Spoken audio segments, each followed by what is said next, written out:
بسم اللہ الرحمن الرحیم۔ نبی اکرم صلی اللہ علیہ وآلہ وسلم جب ہجرت کر کے مکہ سے مدینہ پہنچے تو آغاز میں آپ صلی اللہ علیہ وآلہ وسلم بیت المقدس کی طرف منہ کر کے نماز پڑھا کرتے تھے۔ اس وقت تک یہی اہل ایمان کا قبلہ تھا۔ نبی اکرم صلی اللہ علیہ وآلہ وسلم مکہ معظمہ میں اس بات کا اہتمام فرماتے کہ نماز کے وقت خانہ کعبہ کے جنوب کی طرف رکن یمانی اور حجر اسود کے درمیان والے حصے میں کھڑے ہو کر نماز پڑھیں۔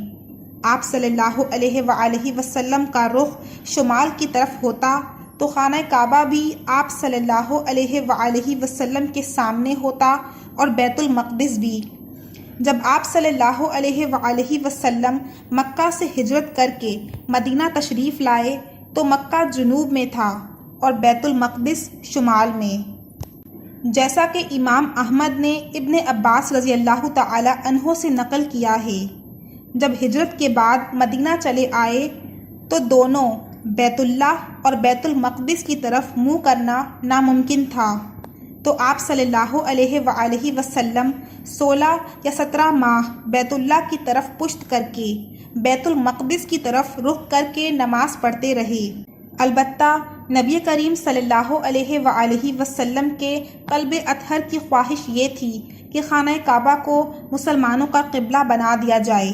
چنانچہ ایک دن نماز کی حالت میں نبی کریم صلی اللہ علیہ وآلہ وسلم اس امید میں بار بار آسمان کی طرف دیکھ رہے تھے کہ قبلے کی تبدیلی کا حکم آ جائے۔ اس پر نماز کے دوران یہ آیت کریمہ نازل ہوئی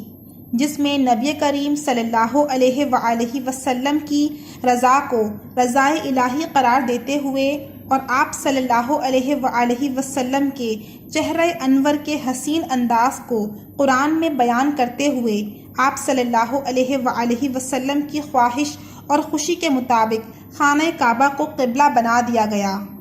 جیسا کہ قرآن مجید کی سورۃ البقرہ کی آیت نمبر 144 میں اللہ تعالیٰ ارشاد فرماتا ہے: اے پیغمبر صلی اللہ علیہ وآلہ وسلم، ہم تمہارا آسمان کی طرف منہ اٹھانا دیکھ رہے ہیں، سو ہم تم کو اسی قبلے کی طرف جس کو تم پسند کرتے ہو منہ کرنے کا حکم دیں گے، تو اپنا منہ مسجد حرام یعنی خانہ کعبہ کی طرف پھیر لو،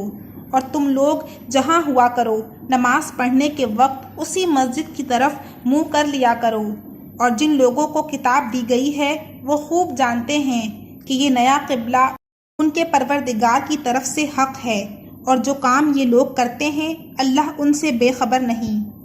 چنانچہ آپ صلی اللہ علیہ وآلہ وسلم نماز ہی میں خانہ کعبہ کی طرف پھر گئے۔ مسلمانوں نے بھی آپ صلی اللہ علیہ وآلہ وسلم کے ساتھ اسی طرف رخ کیا، اور ظہر کی 2 رکعتیں بیت المقدس کی طرف ہوئیں اور 2 رکعتیں خانہ کعبہ کی طرف منہ کر کے ادا کی گئیں۔ چنانچہ اس پر یہود، منافقین اور مشرکین سبھی نے اعتراضات شروع کر دیے،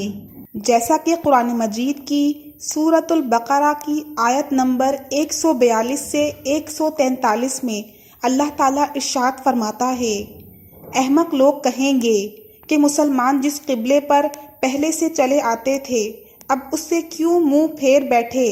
تم کہہ دو کہ مشرق اور مغرب سب اللہ ہی کا ہے، وہ جس کو چاہتا ہے سیدھے رستے پر چلاتا ہے۔ اسی طرح ہم نے تم کو امت معتدل بنایا ہے تاکہ تم لوگوں پر گواہ بنو، اور پیغمبر آخر الزماں صلی اللہ علیہ وآلہ وسلم تم پر گواہ بنے، اور جس قبلے پر تم پہلے تھے اس کو ہم نے اس لیے مقرر کیا تھا کہ معلوم کریں کہ کون ہمارے پیغمبر کا تابع رہتا ہے اور کون الٹے پاؤں پھر جاتا ہے۔ اور یہ بات یعنی تحویل قبلہ لوگوں کو گرا معلوم ہوئی، مگر جن کو اللہ نے ہدایت بخشی ہے وہ اسے گرا نہیں سمجھتے، اور اللہ ایسا نہیں کہ تمہارے ایمان کو یوں ہی ضائع کر دے۔ اللہ تو لوگوں پر بڑا مہربان ہے، صاحب رحمت ہے۔ تحویل قبلہ کوئی معمولی بات نہیں تھی۔ ایک تو حضرت ابراہیم علیہ السلام جو بنی اسرائیل اور بنی اسماعیل کے جد امجد ہیں کا قبلہ بیت اللہ ہی تھا، دوسرا یہ پہلا گھر ہے جو اللہ تعالیٰ کی عبادت کے لیے بنایا گیا۔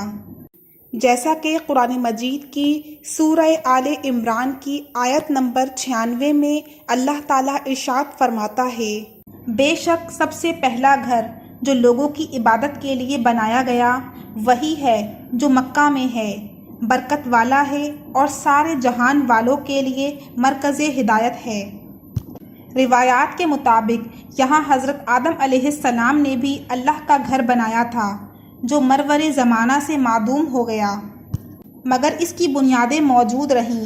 اسی پر خانہ کعبہ تعمیر ہوا۔ اللہ تعالیٰ نے حضرت ابراہیم علیہ السلام کو ان بنیادوں کا پتہ حضرت جبرائیل علیہ السلام کے ذریعے دیا اور حکم ہوا کہ انہی بنیادوں پر بیت اللہ کی تعمیر کی جائے۔